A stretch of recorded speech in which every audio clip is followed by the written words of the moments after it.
Best ever sunlight. දැන් රුපියල් 200ක best ever මිලකට.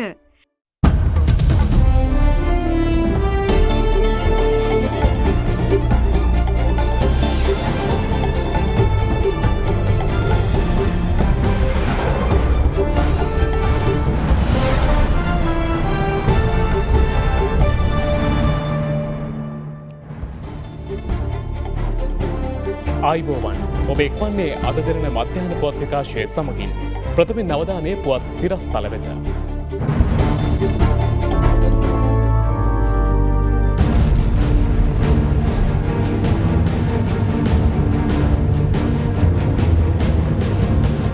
පාස්කු ප්‍රහාරයේ තෙවර්ෂ පූර්ණය සැමරේ. ප්‍රහාරය පිටුපස කුමන්ත්‍රණය හෙළිදරව්වීම වැළැක්වීමට වත්මන් රජයේ හිටපු ජනපති ආරක්ෂා කරන බවට කාදිනල් හිමිපාණන්ගෙන් චෝදනාවක්. රඹුක්කන සිද්ධිය සම්බන්ධයෙන් පොලිසිය ඉදිරිපත් කළ බීවාර්තාව වෙනස් කර ඇති බව අධිකරණයේදී හෙළිවෙයි. මහේස්ත්‍රාත්වරයගේ ස්ථාන පරීක්ෂණයේදී ගම්වැසියන් සුවේච්ඡාවෙන් සාක්ෂි දෙයි. සර්වපාක්ෂික කැබිනට් මණ්ඩලයකට ආණ්ඩුවේ පසුපෙළ මන්ත්‍රීවරුන්ගේ සහාය ජනපතිට ලිපියකින් දැනුම් දෙයි. විධායක ජනාධිපති ක්‍රමය අහෝසි කරන්න සජබයෙන් ව්‍යවස්ථා සංශෝධනයක්. ඉන්ධන ගන්න ඉන්දියාවෙන් තවත් ඩොලර් මිලියන 500ක්. චීනයනුත් මානුෂීය ආධාර. ගාලු මෝදර අරගලය අද 13 වන දිනටත් අර්බුදයට විසඳුම් ඉල්ලා රටපුරා උද්ඝෝෂණ.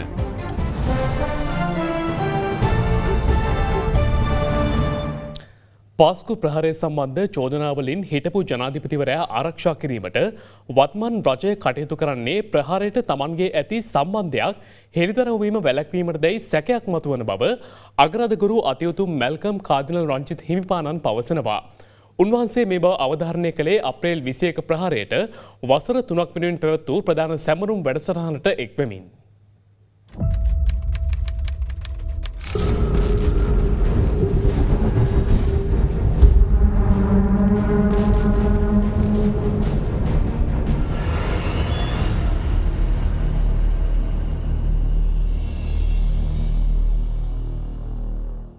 මීට වසර 3කට පෙර ම්ලේච්ඡ ත්‍රස්ත ප්‍රහාරයක පළමු කම්පනය සිදු කරමින් අලව්දීන් අහමඩ් මුවාද් නම් ත්‍රස්තවාදයා එදින පෙරවරු 8:45ට කොච්චිකඩේ සිද්ධස්ථානයට පළමු මරාගෙන මැරෙන බෝම්බ ප්‍රහාරය එල්ල කළා.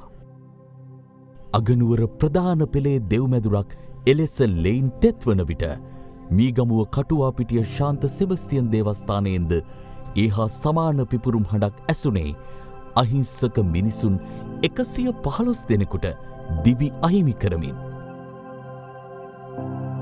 සංවිධානාත්මක ත්‍රස්ත ප්‍රහාරයක ම්ලේච්ඡත්වය තව දුරටත් ලොවට පසක් කරමින් මඩකලපුව සියෝන් දේවස්ථානය තුළද පෙරවරු 9:03ට ත්‍රස්තවාදීන් මරාගෙන මැරෙන බෝම්බයක් පුපුරවා හැරියා.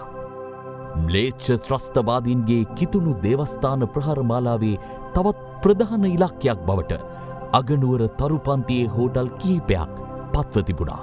ඒ අනුව පිළිවෙලින් කොළඹ කිංස්බරි, ශ්‍රැන්ග්‍රිලා, සිනමන් ග්‍රෑන්ඩ් යන තරුපන්තියේ හෝටල් තුලත් දෙහිවල ට්‍රොපිකල්ලින් ලැබුම්හලෙත් මරාගෙන මැරෙන පිපිරීම් මාලාවක් සිදු කළ ත්‍රස්තවාදීන් මෙරට පුරවැසියන් පමණක් නොව විදෙස් සංචාරකයින් රැසකකේද දිවි උදුරාගත්තා. 2019 වසරේ පාස්කු ඉරිදාවේ දිවයිනේ ස්ථාන 8ක සිදු වූ පිපිරීම් 10කදී ජීවිතක්ෂයට පත් පුද්ගලින් සංඛ්‍යාව 269ක්. බින්දිතයින්ට යුක්තිය ඉටු වී නැති පසුබිමක පාස්කු ඉරුදින ප්‍රහාරයේ තෙවසරක සැමරුමේ ප්‍රධාන දේවමෙහෙය අද කොච්චිකඩේ ශාන්තන්තෝනි සිද්ධස්ථානයේදී ආරම්භ වුණා.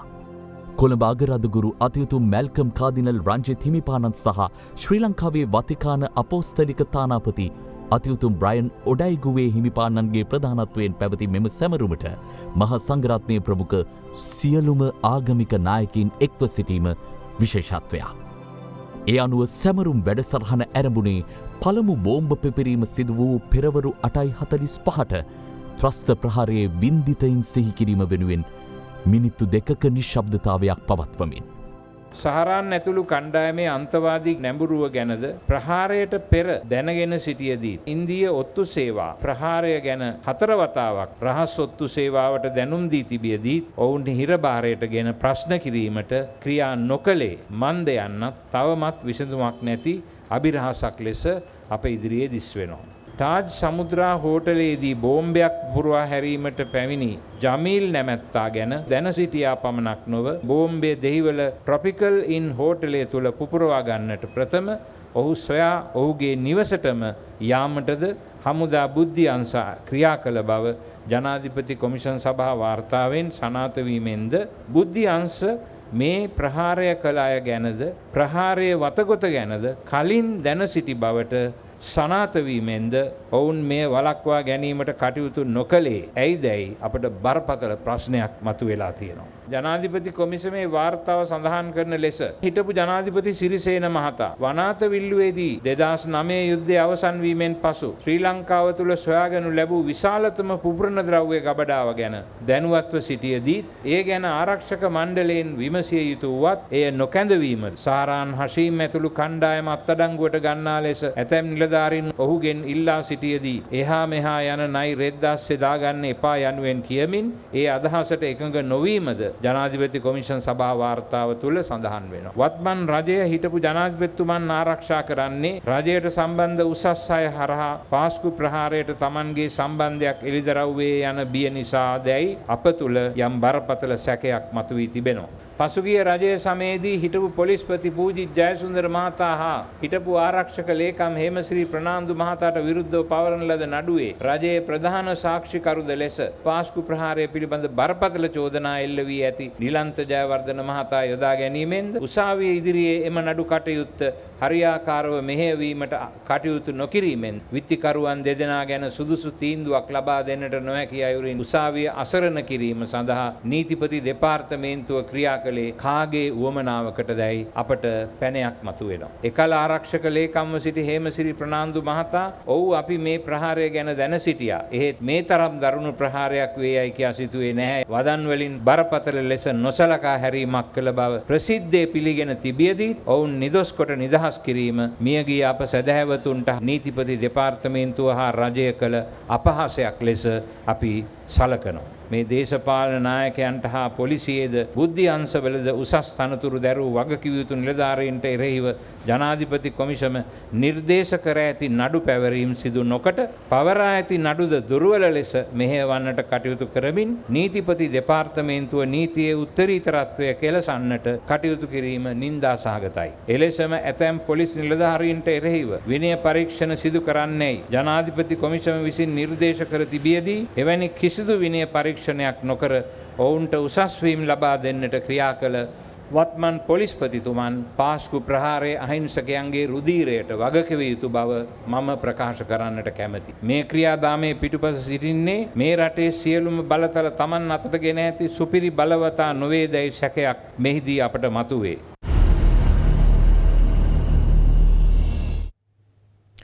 පාස්කු ප්‍රහාරයෙන් මියගිය පුද්ගලයන් සිහිකර සර්ව ආගමික වැඩසටහනක් අද ගාලමෝදර අරගල භූමියේදී සිදු කෙරුණා.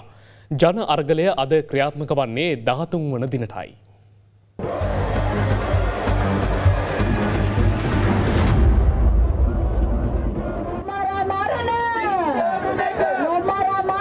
ජනාධිපතිවරයාට සහ ආණ්ඩුවට වහාම ඉවත්වන ලෙස බල කරමින් ගාලමුහුදට පැවැත්වෙන මහජන විරෝධතාවට ඊයේ රාත්‍රියේත් විවිධ ප්‍රදේශවලින් පිරිස් පැමිණියා.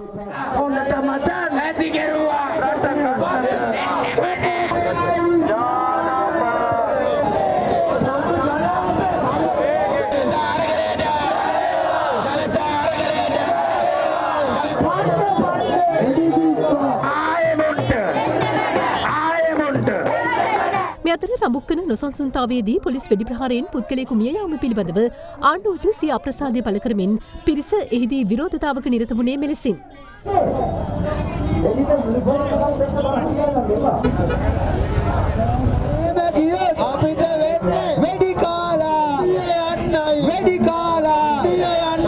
මියගිය පුද්ගලයාට ශෝකය පළ කිරීමද එහිදී සිදු වුණා.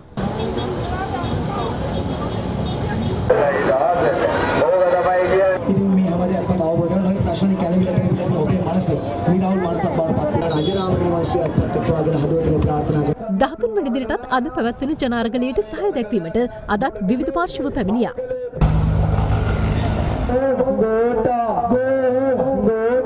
පාස්කු ප්‍රහාරයෙන් මියගිය පුද්ගලින් වෙනුවෙන් ශෝකය පළ කරමින් පිරිස මිනිත්තු 2ක නිහඬතාවක්ද ආරක්ෂා කළා. එමෙන්ම පාස්කු ප්‍රහාරයෙන් මියගිය පිරිස සීකර සර්ව ආගමික වැඩසටහනක්ද ගාලුමෝද්‍ර අරගල භූමියේදී සිදු කෙරුණේ අද පෙරවරුවේදී.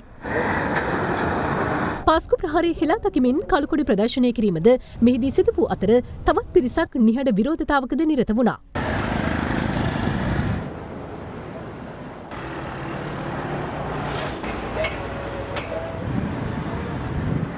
මේ අතර 2013 වසරේදී රතුපස්වල පැවති විරෝධතාවයට සහාය පළ කළ පූජ්‍ය තිරිපැහැ සිරිධම්ම හිමියන් අරගල භූමියේදී ආරම්භ කළ මාරාන්තික උපවාසය අද දෙවැනි දිනටත් ක්‍රියාත්මකයි. මේ අතර මූල්‍ය වෘත්තිකයන්ගේ සංසන්දයද විරෝධතාවට සහාය දැක්වුවා.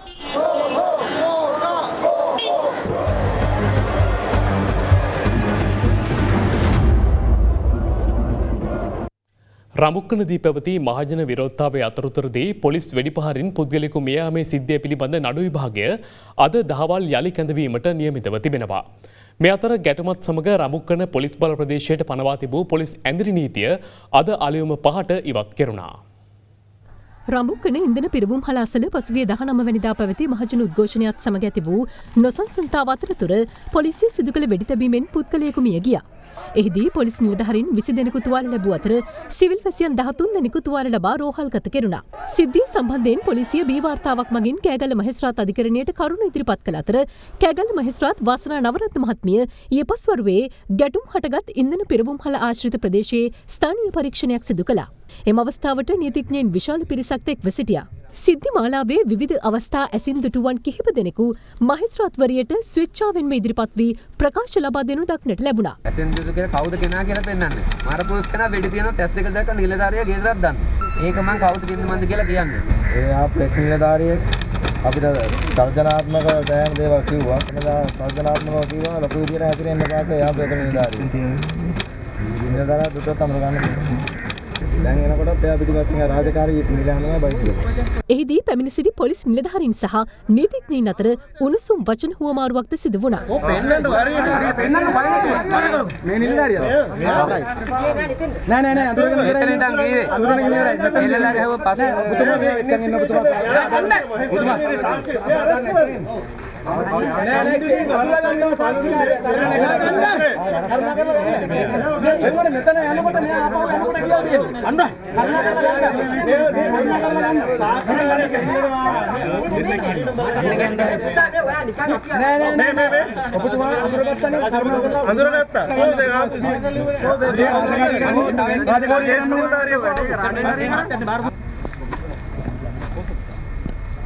එයින්ම පේනවා ස්වාමීනි පොලිසිය මේ විමර්ශනයට මැදිහත් වෙනවා.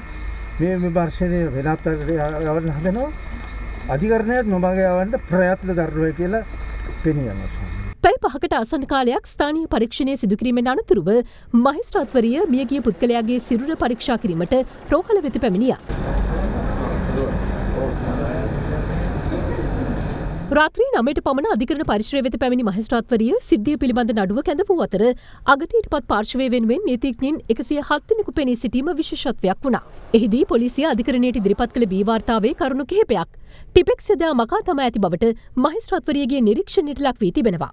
අගතියටපත් පාර්ශවය වෙනුවෙන් පෙනී සිටි නීතිඥයින් එහිදී අදාළ කරුණු මකා දැමීම සිදු කළ පොලිස් නිලධාරීන්ට විරුද්ධව නීතිය ක්‍රියාත්මක කරන ලෙස අධිකරණයෙන් ඉල්ලා සිටියා. ඒ අනුව කරුණු පිළිබඳ සලකා බැලූ මහේස්ත්‍රාත්වරිය මෙම මරණය වෙනුවෙන් පැවැත්වෙන මහේස්ත්‍රාත් පරීක්ෂණය අද දහවල් කැඳවන ලෙස නියෝග කළා. අනතුරුව පොලිසිය මගින් අත්අඩංගුවට ගෙන සිටි සැකකරු අධිකරණයට ඉදිරිපත් කළ අතර එහිදී සැකකරුව පුද්ගල ඇප දෙකක් මත මුදා හැර ලබන 28 වන දින අධිකරණයේ පෙනී සිටින ලෙස නියෝග කරනු ලැබුවා.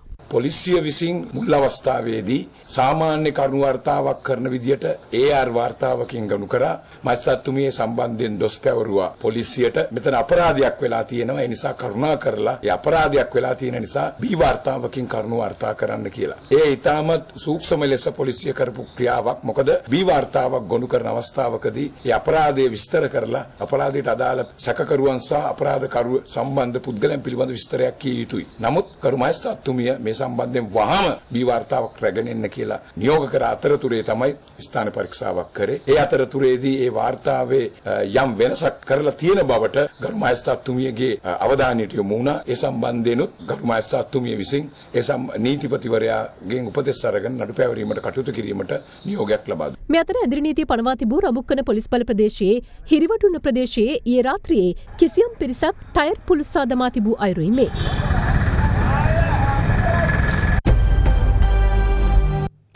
පවතින ආර්ථික හා දේශපාලන අර්බුදයන්ට විසඳුම් ඉල්ලා අදත් දිවයිනේ ප්‍රදේශ රැසක විරෝධතා පැවැත්වුණා. එමෙන්ම නගර කිහිපයක හර්තාල් ව්‍යාපාරද ක්‍රියාත්මක කෙරුණා. පවතින ආර්ථික හා දේශපාලන අර්බුදයන්ට විසඳුම් ඉල්ලා ඊ රාත්‍රියේ මෙන්ම අද පෙරවරුවේත් දිවයිනේ ප්‍රදේශ රැසක විරෝධතා පැවැත්වුණා. ස්ථාන කිහිපයක විරෝධතාකරුවන් මාර්ග අවහිර කිරීමත් සමග පොලිසිය සහ විරෝධතාකරුවන් අතර නොසන්සුන්කාරී තත්ත්වයක් ඇති වුණා.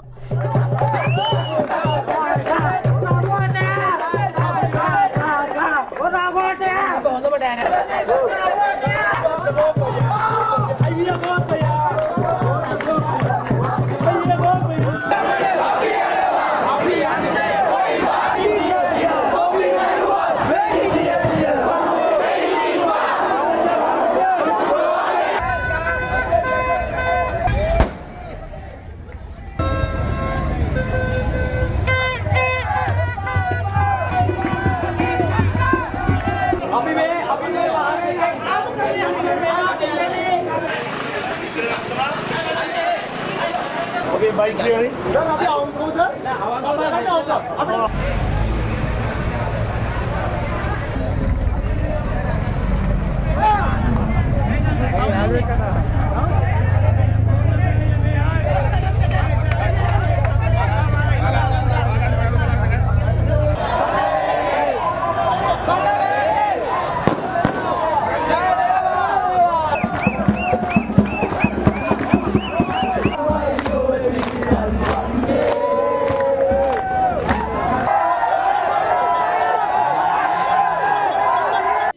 එමෙන්ම ජාතික ජනබලවේගය සංවිධානය කළ විරෝධතා කිහිපයක්ද පැවැත්වුණා.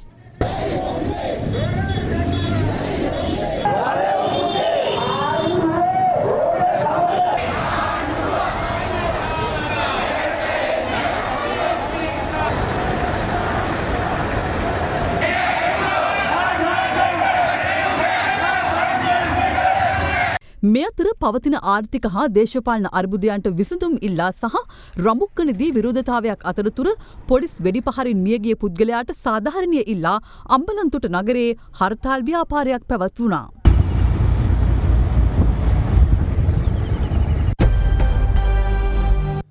පාස්කු ප්‍රහාරය පිළිබඳව විමර්ශනය කළ ජනාධිපති පරීක්ෂණ කොමිසම් සභා වාර්තාවේ නිර්දේශ කඩිනමින් ක්‍රියාත්මක කරන ලෙස නීතිපති දෙපාර්තමේන්තුවෙන් ඉල්ලීමක් කරන බව නව මහජන ආරක්ෂක අමාත්‍ය ප්‍රසන්න රණතුංග මහතා අද පාර්ලිමේන්තුවේදී ප්‍රකාශ කළා.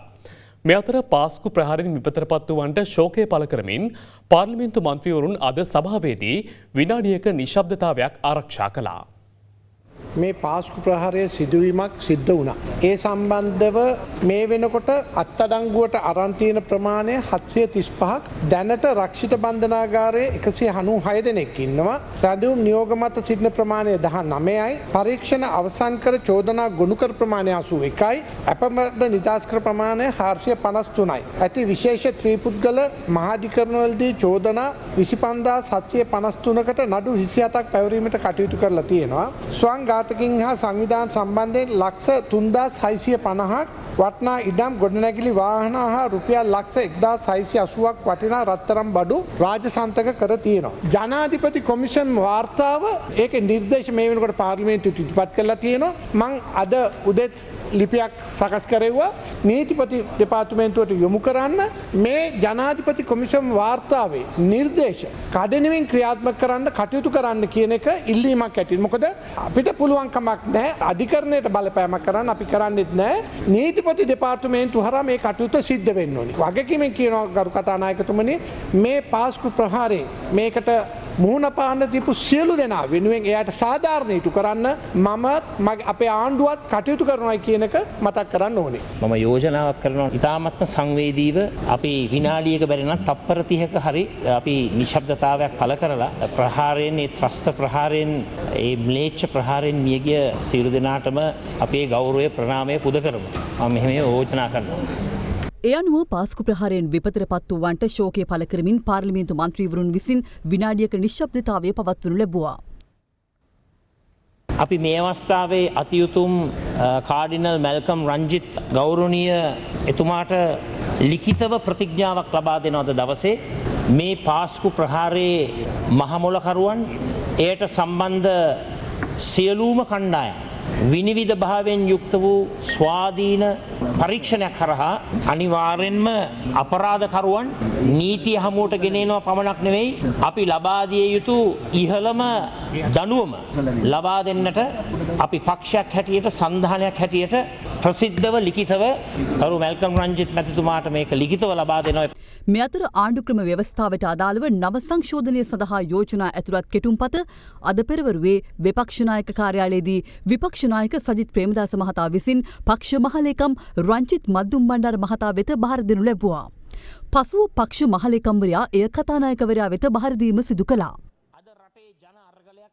සාමකාමී විප්ලවයක් අපි දැන් මුලපුරමින් සිටින මොහොතක අපි යෝජනා කරනවා අලුත් රාජ්‍ය සභාවක්. සිවිල් සමාජයේ තරුණ පරපුර ජන සමාජයේ පුංචිම තලයේ ඉඳලා ඉහළම තලයේ දක්වා මේ කවුන්සිල් ඔෆ් ස්ටේට් එක හරහා රටක් පාලනය කරන ආණ්ඩුව නිරන්තරයෙන්ම ජනතා හදගැස්මට සවන් දෙන ක්‍රමවේදය අපි ස්ථාපනය කරනවා. විධායක ජනාධිපති ක්‍රමය සහ මුලින්ම හෝසි කරලා ඒ වගේම 20 වෙනි සංශෝධනය සහ මුලින්ම ඉවත් කරලා 19 වෙනි සංශෝධනය යම් යම් ඌනතාවයන් තිබුණා ඒවත් නිවැරදි කරමින් අපි අලුතෙන් ස්ථාපනය කරලා රටක් හැටියට අලුත් ගමනක් අපි මේ ආණ්ඩුක්‍රම ව්‍යවස්ථා වැඩපිළිවෙල හරහා අපි මුල පුරනවා.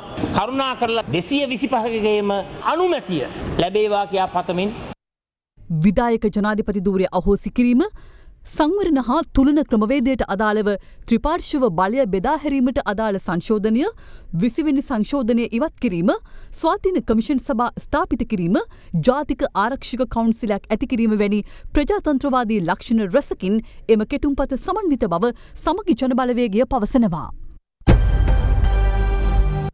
සර්වපාක්ෂික කැබිනට් මණ්ඩලයක් පත්කොට පවතින ආර්ථික හා දේශපාලන අර්බුදයට විසඳුම් සෙවිය යුතු බව දන්වමින් ශ්‍රී ලංකා පොදුජන පෙරමුණේ පසුපෙළ මන්ත්‍රීවරු 10 දෙනෙකු ජනාධිපතිවරයාට ලිපියකින් දැනුම් දී තිබෙනවා. අදාළ යෝජනා ක්‍රියාත්මක කිරීම වෙනුවෙන් තමන් පාර්ලිමේන්තුව තුළ හෘද සාක්ෂියට එකඟව එක්ව කටයුතු කරන බව මන්ත්‍රීවරු සිය ලිපිය මගින් දන්වා තිබෙනවා. ශ්‍රී ලංකා පොදුජන පෙරමුණේ KPS කුමාරසිරි ලලිත් එල්ලාවල සුදත් මංජුල නීතිඥ උදේන කිරිඳිගොඩ නීතිඥ වසන්තයාපා බණ්ඩාර වෛද්‍ය උපුල් ගලප්පත්ති කරුණාදාස කොඩිතුවක්කු මහාචාර්ය ගුණපාල රත්නසේකර අකිල සාලිය එල්ලාවල සහ උදේකාන්ත ගුණතිලක යන මන්ත්‍රීවරු 10 දෙනා පසුගිය 19 වෙනිදා ජනාධිපති ගෝඨාභය රාජපක්ෂ මහතා වෙත ලිපියක් යොමු කර තිබුණා. රටේ පවතින අර්බුදය ඇතිවීමට හේතු මෙන්ම එය විසඳීම සඳහා යෝජනාද ඔවුන් එමගින් ඉදිරිපත් කර තිබුණා. එහි දැක්වුණේ මහජන අසහනයට පාදක වූ සැබෑ කාරණා අප විසින් නිසි ලෙස හඳුනාගෙන නොමැති බවයි. ඒවායේ දේශපාලනික අන්තර්ජාතික ආගමික අන්තවාදී ආදී කියවීම් පසකින් තිබූ කල සැබෑ ජනතා විරෝධය හඳුනා ගැනීමට අප තවමත් ක්‍රියා කර නොමැති බවද මන්ත්‍රීවරු පිරිස එහි සඳහන් කොට තිබෙනවා. පවතින අර්බුදය මතුවීමට ප්‍රධානතම හේතුව ලෙස ඔවුන් දක්වා ඇත්තේ ආණ්ඩු පක්ෂීය වශයෙන් ඇතැම් සංවේදී දේශපාලන හා ආර්ථික කරුණු සම්බන්ධයෙන් අනුගමනය කළ අධිතක්සේරු ක්‍රියාපිළිවෙත බවයි. ඒ අනුව මෙම අර්බුදය විසඳා ගැනීමට නම් දේශපාලනික වශයෙන් අප සමග එක්ව සිටි බහුතරය නැවත එක්කොටගෙන බහුතරය පිළිගන්නා පොදුජන පෙරමුණේ අග්‍රාමාත්‍යවරයෙකු යටතේ සෑම විරුද්ධ පක්ෂයකම නියෝජනයක් සම්බන්ධ කොටගත් සර්වපාක්ෂික නව කැබිනට් මණ්ඩලයක් පත් කළ යුතු බව ඔවුන් සිය නිවේදනය මගින් පෙන්වා දෙනවා. කෙසේ වෙතත් මෙම යෝජනා වෙනුවෙන් මින් ඉදිරියට කණ්ඩායමක් වශයෙන් පාර්ලිමේන්තුව තුළ හෘද සාක්ෂියට එකඟව අවශ්‍ය ඕනෑම අභියෝගයකදී එක්සිත්ව කටයුතු කරන බවත් එම නිවේදනයේ වැඩිදුරටත් සඳහන්. ශ්‍රී ලංකාවට අවශ්‍ය ඉන්ධන ලබා ගැනීම සඳහා තවත් ඇමරිකානු ඩොලර් මිලියන 500ක මූල්‍ය සහයෝගයක් ලබා දීමට ඉන්දියාව තීරණය කර ඇති බව ජාත්‍යන්තර මාධ්‍ය වාර්තා කරනවා. මේ අතර ශ්‍රී ලංකාව මුහුණ දී සිටින ආර්ථික අපහසුතා මගහරවා ගැනීම සඳහා ශ්‍රී ලාංකික ජනතාවට අවශ්‍ය හදිසි මානුෂීය සහයෝගය ලබා දීමට චීන රජයද තීරණය කර තිබෙනවා.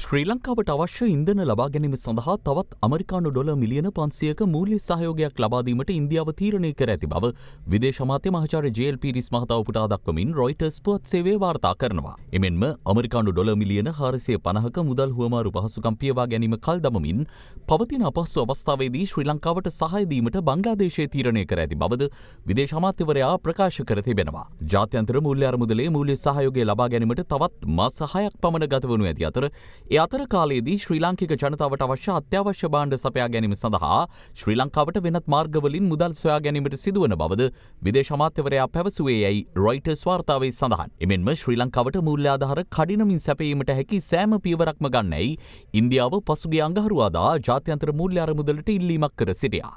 මේ අතර ශ්‍රී ලංකාව මුහුණ දී සිටින ආර්ථික අපහසුතාවලට මුහුණ දීම සඳහා ශ්‍රී ලාංකික ජනතාවට අවශ්‍ය හදිසි මානුෂීය සහයෝග ලබා දීමට චීන රජය තීරණය කර ඇති බව ජාත්‍යන්තර මාධ්‍ය වාර්තා උපුටා දක්වමින් මෙරට චීන තානාපති කාර්යාලය පවසනවා. චීන ජාත්‍යන්තර සහයෝගිතා ඒජන්සියේ ප්‍රකාශක ෂූ වෙයි ජාත්‍යන්තර මාධ්‍ය වෙත පවසා ඇත්තේ ශ්‍රී ලංකා රජය සහ ජනතාව වර්තමානයේ පවතින තාවකාලික ආර්ථික අපහසුතා ජයගෙන ආර්ථික සහ සමාජ ස්ථාවරත්වය යලි ස්ථාපනය කරගනු ඇතැයි චීනය විශ්වාස කරන බවයි.